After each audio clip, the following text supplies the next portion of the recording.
Į tavo meilės praktikų stovyklą moteris atvažiuoja sugrįžti į gamtą ir tuo pačiu į save, nes labai daug atsakymų ir mūsų vidinės stiprybės yra mumise pačiuose.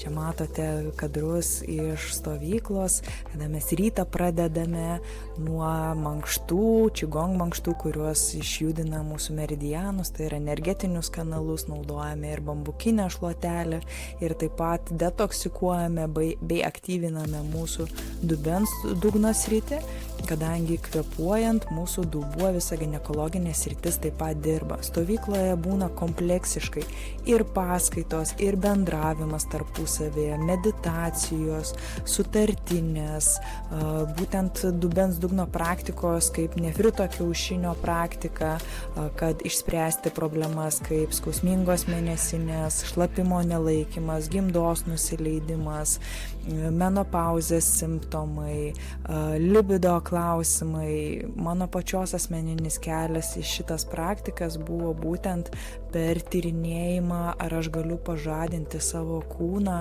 malonumui.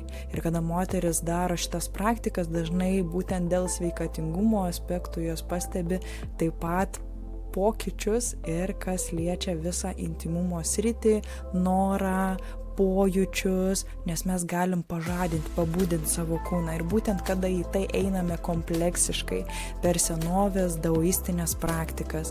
Aš šitas praktikas daugiau nei 10 metų tyrinėju, esu sertifikuota instruktorė Edita Senku-Šimkutė ir galiu pasakyti, kad jos yra veikia. Jeigu jūs darot, aš net matau iš po stovyklos moteris, kada išvažiuoja, jos jau yra kitokios, žibančiom akim, pasitikinčios savim, skleidžiančios meilę, džiaugsmą ir šilumą.